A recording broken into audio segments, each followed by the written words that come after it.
आपण पाहत आहात SM मराठी न्यूज। लोकशाहीच्या रक्षणासाठी सदैव कटिबद्ध असलेले एक रोखठोक व लढाऊ news channel SM Marathi news, जिथे अन्याय तिथे आम्ही। अंबप येथील शेतकऱ्यास बिबट्याचे दर्शन। अंबप तालुका हातकणंगले येथे अंबपवाडी रस्त्यालगत असणाऱ्या बावडेकरांच्या शेतात गुरुवारी दुपारी मका पिकास पाणी पाजत असताना शेतमजुराला बिबट्या निदर्शनास आला। बिबट्याला पाहताच शेतकऱ्यांनी धूम ठोकली। जवळच कुत्र्याची शिकार करून त्याचे अवशेष पडल्याचे निदर्शनास आले असून गावामध्ये भीतीचे वातावरण आहे। या घटनेची माहिती मिळताच अंबप ग्रामपंचायतीच्या वतीने वन विभागाला कळवण्यात आले असता वन विभागाचे कर्मचारी बिबट्याचा शोध घेण्यासाठी घटनास्थळी आले, मात्र बिबट्याचा मागमूस लागला नाही। ड्रोनच्या माध्यमातून जवळपास 2 तास सर्व भागातील पाहणी केली, पण निदर्शनास काही आले नाही। यावेळी वन विभाग अधिकाऱ्यांनी सतर्क राहण्याचे आवाहन केले। वन विभाग कोल्हापूरच्या वन्यजीव बचाव पथक प्रमुख प्रदीप सुतार, अमोल चव्हाण, मतीन बांगी, विनायक माळी यांनी अंबप येथे येऊन शोध मोहीम राबवली। यावेळी अंबप गावचे नेते विकासराव माने, उपसरपंच आशिफ मुल्ला, स्वप्नील जाधव, प्रमोद सूर्यवंशी यांच्यासह ग्रामस्थ उपस्थित होते। SM मराठी न्यूजसाठी अंबपहून प्रकाश कांबळे। माझं नाव प्रदीप सुतार, वन्यजीव बचाव पथक प्रमुख वन विभाग कोल्हापूर। तर सदर गेल्या 8 दिवसापासून अंबपवाडी, मनपाडा या गावांमध्ये वन्यप्राणी बिबटचा वावर लोकांना आढळून येत आहे। त्यानुसार आम्ही वन विभागातर्फे पूर्ण या परिसरामध्ये पाहणी करून ड्रोनच्या सहाय्याने आम्ही शोध मोहीम राबवत आहोत।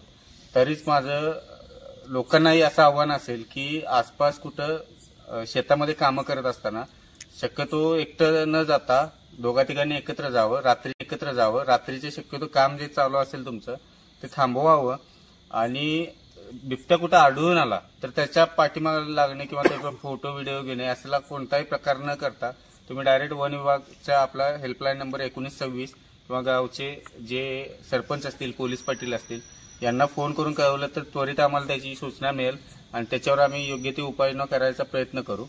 हेच आव्हान मी वन विभागातर्फे आपणास करत आहोत। आज दुपारी अंबपहून अंबपवाडीकडे जात असताना जो बावडेकर मळा आहे, त्या मळ्यामध्ये रंगराव पाटील नावाचे शेतामध्ये काम करतात, त्यांना मक्याला पाणी पाजत असताना दुपारी बिबट्याचं दर्शन झालं।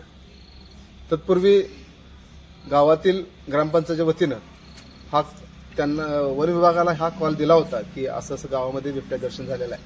आज या ठिकाणी सायंकाळी 7:30 वाजल्या सुमारास वन विभाग कोल्हापूरच्या वन्यजीव बचाव समितीचे प्रमुख प्रदीप सुतार आणि त्यांचे सहकारी या ठिकाणी बावडेकर मळ्यामध्ये येऊन जवळजवळ 1.5 ते 2 तास या ठिकाणी संपूर्ण परिसराचा ड्रोनद्वारे बिबट्याचा शोध घेतला, पण तसं कुठं आढळून आलं नाही। मी सर्व अंबप आणि परिसरातील सर्व शेतकरी, गावकरी यांना असं आवाहन करतो की या ठिकाणी बिबट्याचा वावर नक्कीच आहे। तत्पूर्वी कोणत्याही अफवेला बळी न पडता सदर बिबट्या हा माणसावर हल्ला करत नाही, पण बिबट्या दिसल्यानंतर सर्वांनी सतर्क राहावं आणि याचा कॉल ग्रामपंचायतला कळवून पहिला याची सूचना ग्रामपंचायत द्यावी, त्यानंतर ते वन विभागाला कळवलं जाईल अशी सूचना देतो। विराट जर्नलिस्ट किशोर जावसह प्रकाश कांबळे, अंबपहून। SM मराठी न्यूज चॅनलला लाईक करा, शेअर करा आणि सबस्क्राईब करा।